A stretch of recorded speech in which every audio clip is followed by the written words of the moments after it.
ఎట్లా ఎప్పుడు ఏ దారిలో వెళ్ళాలి, మీరు మారుతారా అన్నది మా చేతుల్లో ఉంది, సినిమా పరంగా ఆలోచన పరంగా అన్నది. సో ఇలా ఒక్కొక్క సినిమా దినదిన అభివృద్ధి చెందుకుంటూ తరాలు మారుతున్నారు, తరాల నుంచి ఒక్కొక్కరు అభిరుచులు మారుతున్నాయి, ప్రపంచం గుంజుకుపోతుంది. నేను ఎప్పుడు ఒక వేరే మాధ్యమాన్ని నాకు పోటీగా అనుకోలే. నేను ఓటీటీలు అవి వస్తాయి, నేను ఓటీటీలో వెళ్తున్నా, కానీ నాకు ఎప్పుడు అది పోటీగా భావించలా. ఎందులో అడుగు పెట్టినా దాన్ని అంతు చూడడం నా అలవాటు. దాన్ని ఎందులో అడుగు పెట్టినా అన్నింటి సమపాళల్లో సక్సెస్ చేయాలి, అందరూ బాగుండాలి, నా సినిమా నిర్మాతలు బాగుండాలి. అయితే అటు ఓటీటీలో అక్కడ మనం చేస్తున్న మన షోలే టాక్ షోల ద్వారా అయితేనేమి, లేకపోతే ఈ యొక్క తెలుగు ఇండియన్ ఐడల్ అయితేనేమి, దాంట్లో కూడా 2 ఎపిసోడ్స్ రిక్వెస్ట్ చేస్తే పార్టిసిపేట్ చేయడం జరిగింది. సో ఏం చేసినా ఒక సెన్సేషన్ చేయాలి, నాకు చేస్తేనే అందరూ కూడా దేనికైతే వాళ్ళ మనసుల్లో చాలామంది అనుకున్నారు అడుస్తాడా రాడా, రాడలే సినిమాలకి పరిమితం అవుతాడు, సినిమా అనేది నా ఊపిరి. అలాగే రెండు వాడి సినిమా ఒకటి రాజకీయం, రెండు కూడా నాకు ఊపిరి, 2 కళ్ళు లాంటివి. సో ఏదైనా చాలా సంతోషంగా ఉంది. మళ్ళీ వాళ్ళ తెనాలకు వచ్చి వాళ్ళ ఏదో మన దక్షిణామూర్తి గారు రాలేదన్నారు, ఒంట్లో బాలేదా డాక్టర్ దక్షిణామూర్తి గారు, ఆయన 30 ఏళ్ల తర్వాత బయటకు వచ్చి శాంతిగారిని చూశాడు. ఆయన తర్వాత మన ఇక మా బంధుత్వాలన్నీ చెప్పారు పోయినసారి, ప్రభ గారు మెట్టినిల్లు పుట్టినిల్లు అని. మాకు కూడా ఇక్కడ బంధుత్వం ఉంది. మా తోడలుడు గారు గమని వెంకటేశ్వరరావు ఉండేవారు డాక్టరు, మా తోడలుడు గారు తండ్రి గారు, సరిలా ఒకరు ఇక్కడి తెనాల్లో ఇలా ఇంకా ఉన్నాయి. మే 28 దాకా ఇంకేమేమి చేస్తారు ఎప్పుడు అదే.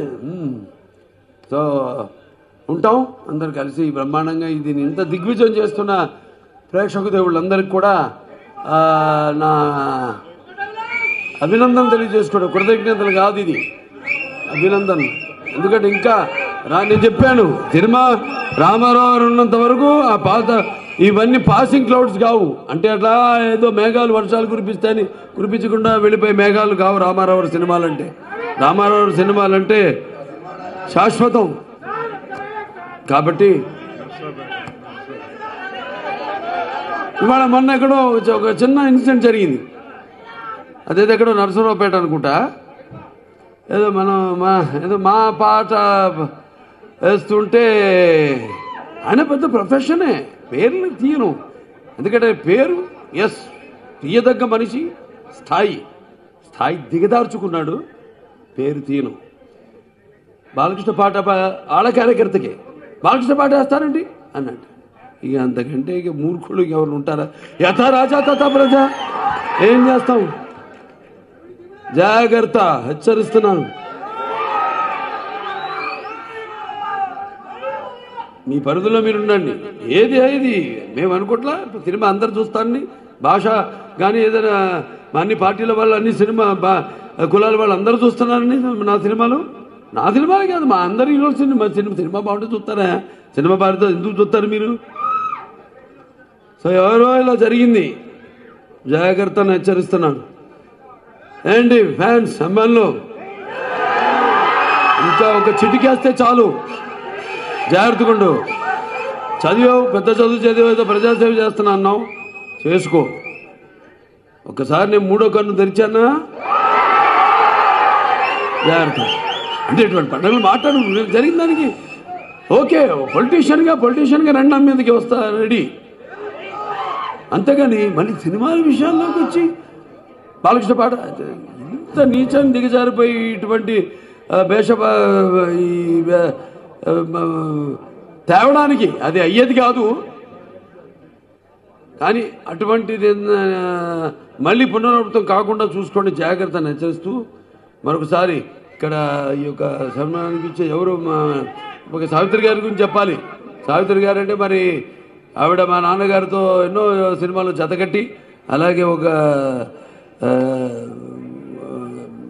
చెల్లెలకు కూడా నటించి, అటు ఒక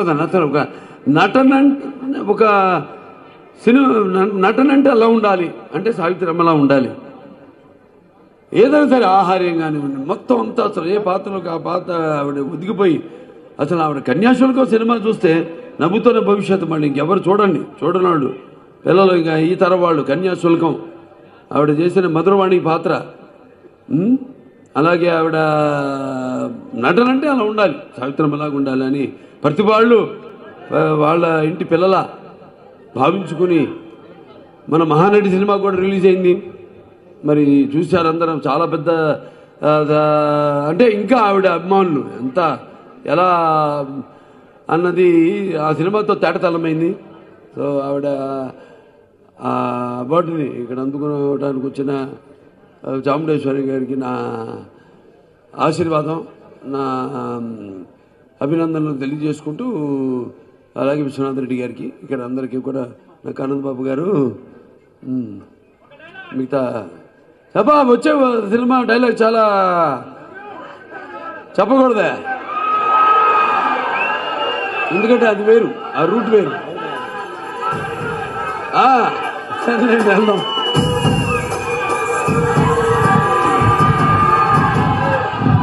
డైలాగ్ అంటే నా సొంతది ఎప్పుడు చెప్పేదే అది ఎవడు చెప్పలేడు మనస్ఫూర్తిగా చెప్పినా చెప్పరు మనస్ఫూర్తిగా నాకున్న జ్ఞాన సంపదలో బ్రాహ్మణుణ్ణి ఐశ్వర్యంలో వైశ్యుణ్ణి మంచకి మాలని మంచిస్తే ఎదురు తిరిగే మాదిగని కష్టాన్ని నమ్ముకున్న కమ్మరిని కొమ్మరిని కంసాన్ని రజకుని నాయబ్రాహ్మణుని కల్లుగీత కార్మికుణ్ణి కల్మశలని యాదవుణ్ణి ఆపదలు ఆదుకునే వెలమని వ్యక్తిత్వంలో రాజుని అమ్మను మరిపించే కమ్మని పౌరుషంలో రెడ్డిని భుజబలంలో కాపుని అన్ని కులాలు ఆదరించే